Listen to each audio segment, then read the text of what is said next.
Hey everybody, this is Greg Reffner on the Contact Center KPI podcast, and today we have Rob Baer, President and Chief Operating Officer at Anomaly Squared with us today. We're going to be talking SLAs. So Rob, please take a moment and introduce yourself, sir. Yeah, thank you, Greg. Excited to be here. Rob Baer, I'm the President and COO of Anomaly Squared. Personally, have been in the call center space for just about 30 years. Really transitioned over the last 6 years from where I would say 90% of my work in the call center space was outbound, dialing outbound sales.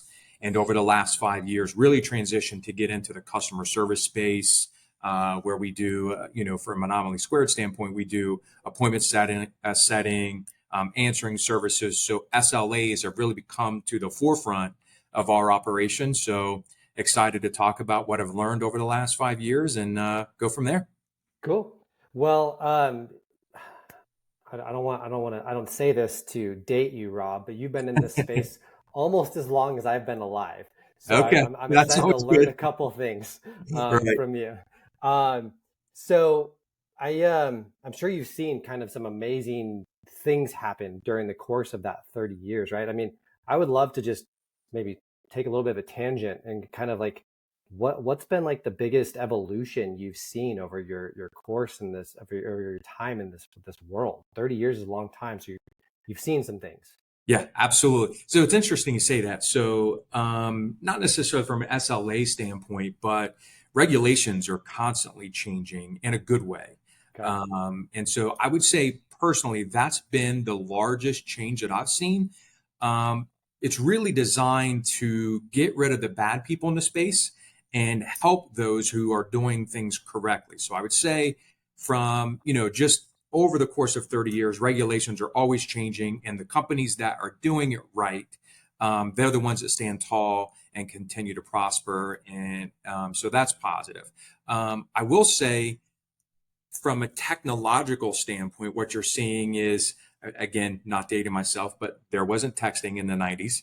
And in the early 2000s, email communication became pretty significant. But really, what I'm seeing now is you're seeing a shift in platforms where you're really trying to create an omni-channel approach where all the different ways you can communicate with a customer, whether it's voice, text, email, chat, they're all starting to be housed in one centralized location, which is fantastic. It creates a great customer experience.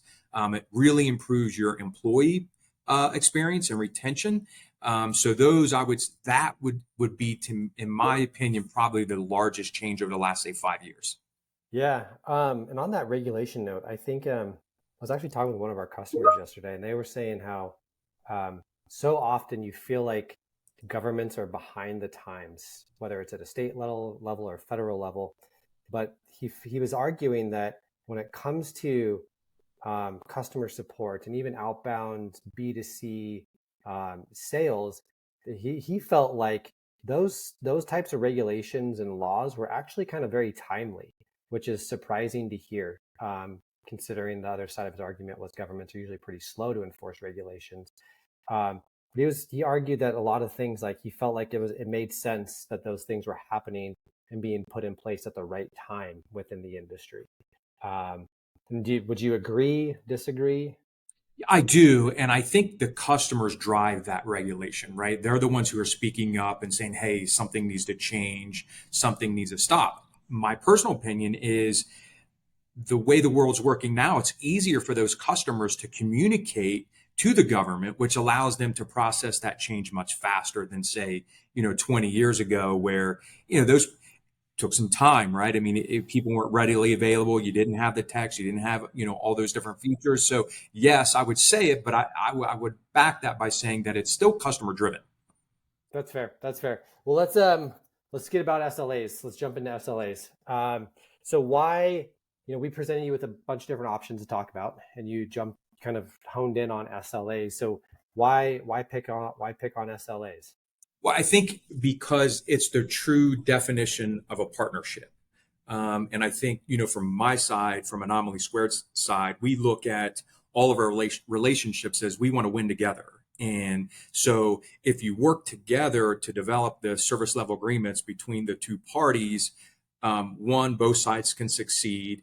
I think SLAs are critical in creating customer satisfaction, creating customer long-term value, which is not often something people talk about. And so when you get into the idea of inbound calls or contact center, your first thought process is it's a cost center.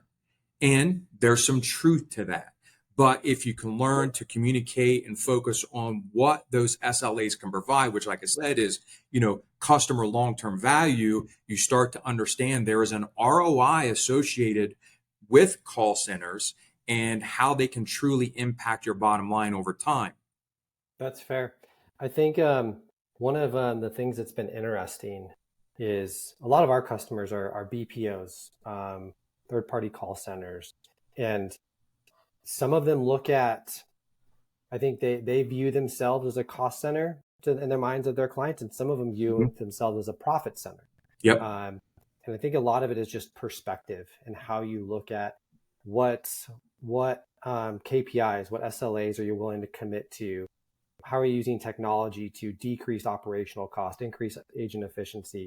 So it's just interesting the perspective that folks have in terms of where they sit on the P&L as it relates to the client that they're doing business with. So you mentioned omnichannel and SLAs. And so that's got to be a challenge, right? Do you have different SLAs for different channels? Do you maintain one strict SLA across all channels? How do you look at that? Yeah, you definitely have to segment it. For example, a sort of standard SLA within the inbound center is you want 80% of your calls answered within 20 seconds. That's one of them that's associated with voice. If you're looking at email, you may have, your agreement may be 100% of the emails answered or responded to within 24 hours. Chats is another way, people communicate. One of the sort of typical or standard SLAs associated with chat is 90% of those are answered within 10 seconds. So you absolutely, without question, need to be able to segment those. But what the omnichannel does is it provides that feature that lets you see all of that information, or your agent can see it all and see those different types of communication. So it's kind of woven in together. At Anomaly Square, do you provide, how you're doing against those SLAs to your clients? Is that something you're asked for often? Oh, absolutely. We like to provide it daily. Now, could be a negative associated with daily, just because volume can shift from day to day. But it's good to provide that sort of perspective and visibility. Reality is most of your SLAs are sort of measured over a month period, because again, numbers can change, calls can change daily. Yeah, that's fair. So let's get into some tactical advice for our listeners. And operating a call center yourself, if you don't want to give away your secret tips and tricks, I totally understand, Rob. What is one thing that you feel like an organization can really do to impact positively their SLAs? And I'm going to use kind of general, right? Let's not pick a specific channel, but is it a mindset thing? Is it a training thing? Like, what's one thing that I could do today to move the needle in a positive direction around my SLAs as it pertains to my commitments to my end customer? Yeah, I think it's a lot of it, I would say reporting. And so, if you have a nice, strong internal tech team that can provide that visibility into how you're performing, not necessarily specific, but one of the key metrics is how many calls am I receiving by the hour over a course of a day. The value of that information, and there's a lot of tech stacks that can help build this out, but the value there is forecasting.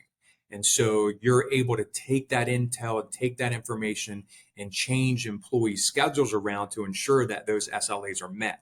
So that accomplishes a couple things. One is obviously it's keeping your customers happy, right? The other one is actually having a good schedule keeps your agents on track and keeps them focused, and may not, the last thing you want for your agents to experience is, say within a call in an hour, they're getting 50 calls, and then the very next hour they're getting 5. Those that's not a great experience for your internal call centers, and it's also not a great use of your time and resources. So Totally. reporting provides that visibility, and allows you to sort of pivot and make changes that, one, it helps your customers, and two, internally from a call center standpoint, you want an ROI based on your agents. You don't want agents sitting there. You want their utilization to be as high as possible. So question that on that. Maybe I'm a new call center and I don't maybe have historical data, or I am bringing on a new client that I don't have historical data on. How do I how do I forecast that? How do I try to use what I do have to make sure that I'm putting the right, number of agents on the phone and stuff like that? Because that's got to be tricky. It is. And so I think the first step is hopefully maybe the customer that you're working with would have some data or Yeah. some idea. But let's say you have zero to start. Um, if you have a healthy call center, and what I mean by healthy call center is you've got enough agents to cover your internal systems, what I would recommend is train more people on the program than you need to start so that you're facilitating and taking all those calls. And again, you may have a little bit of a loss, right out of the blocks, but you can quickly see and have enough information within a week to be able to understand what you need to do going forward. So I would say sort of overschedule. Again, you're better off safe than sorry, right? Just or the other option is communicate openly with your partner that, hey, we're going to launch this. We can put a certain amount of agents on there, but these SLAs that we're agreeing to may not be met in this first week until we make some adjustments. That's fair, right? Like it's a give and take. Hey, if you don't have this Absolutely. data, I don't have this data. We're going to use a best case guess, Correct. but we may be off, and I need you to work with me a little bit Yeah. to come up with that perfect sweet spot. Good That's partnerships help for sure. yeah. What have you seen organizations do to negatively impact SLAs? What should I not do if I'm trying to move the needle on that? Squeeze initially on your investment. Okay. And so, again, I like to err on the side of caution. I may put too many people in a program initially to start. I want as much data and enough visibility into what's going on in a program so that I can make those proper adjustments. So, yes, you want to, you work with your customers, keep, your costs down, their costs down. But I would if you don't have enough agents, you're missing out on a lot of valuable data. So one of those, for example, is average handle time. And so that handle time can fluctuate by the hour, by the call, all day long. And so if you don't have enough agents in the program to understand, okay, the average call time for this over a good, 24-hour period or 7-day period is, say, 6 minutes, right? If you don't have enough data, you're not understanding exactly how much time your agents are spending on each call. And then if you don't have that, you're not going to understand how many calls you're receiving. And then that impacts your ability to say, okay, well, 5 agents in this time frame or this hour isn't going to cut it. So, go a little overboard to start would be my suggestion, so you avoid that pitfall. So yeah, it's one of those things, right? If you're trying to make a good first impression, right? Maybe you have 1 or 2 extra agents to make sure you don't let anything slip through the cracks. Like, yes, that's maybe a lost cost up front, but you'll make it back over the long term with the Yes. relationship by proving like, you didn't drop the ball right off the bat. So Yep. yeah, that's I love that. Well, we always like to kind of keep this to about 15 minutes, Robin. So this has been just literally jam packed with information. Um, what would be, if I came to you today and asked for one piece of advice, what would it be as it pertains to, making sure I'm able to properly uphold SLAs to my end customer?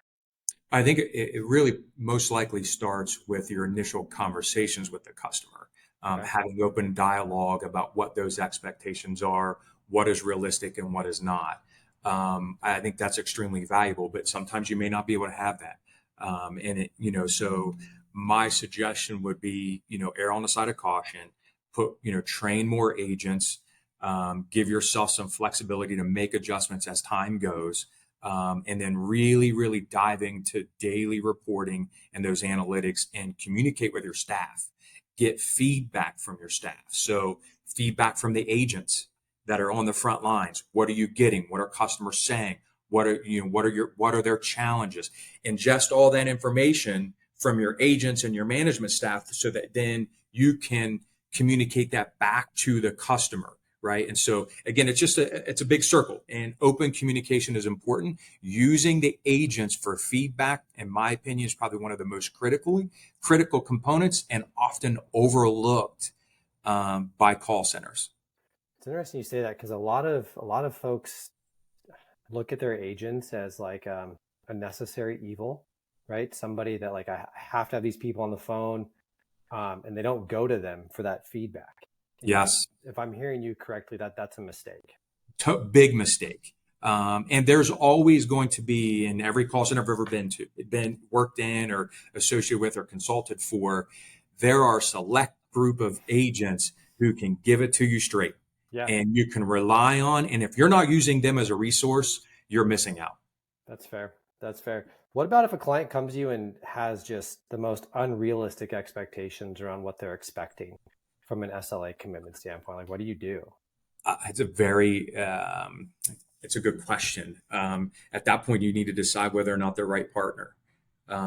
Again, there are so many different circumstances. Maybe you have no choice. Maybe you have to, accept it. If it's a first client, you're trying to get your feet, to get something off the ground, you just deal with it and Yeah, make it work. But I will say, in most cases, if you have great communication, partnerships are what they are. And you can communicate and talk through. And the more data you have, the more concrete numbers and visibility into those KPIs you have, the better your argument would be in response to those unrealistic expectations. that's fair. That's fair. I mean, ultimately, open communication and transparency, right? Because Yes. ultimately, we're humans and humans trying to do business together and solve a Yep. problem. And if we're just honest about where things stand, like, it's amazing what happens. Yep. Agreed. So, Rob, any parting thoughts for our listeners today? No, I guess the big takeaway I would have here is that, um, service level agreements achieve a number of sort of goals. And reality is, we said in the very beginning, a lot of people look at contact centers as a cost. But what I would suggest to anyone in this market, or if you're trying to grow your business from a call center standpoint, understand customer satisfaction, the CSAT scores, they have a direct impact on a company's revenue. And then ultimately, if you're a very, very good call center, you are going to enhance the CLV, which is that customer lifetime value. And that is something that is, it's exponential. And so being able to communicate that with your customers gives you sort of a leg up maybe on the competition, and will help you land the deal that you're looking for. I love that. It's so interesting. In our world, as a software vendor, we talk about lifetime value of a customer a lot. It's one of the main Yeah. metrics we look at. Yep. It's just something that I feel like often gets forgotten about when you're servicing the consumer through a client, as part of maybe a call center environment. And I think it's you never know what that one interaction will lead to in terms of people talking positively about your company, and Yep. that person going, and it's like this viral effect, right? Yeah, absolutely. So I love that. Well, thank you for spending some time with us today, Rob. Honestly, this is 18 minutes of just nugget after nugget. So I learned a lot, as I said I was probably going to. I appreciate your time, and thank you for joining us. Thank you. Appreciate you having me.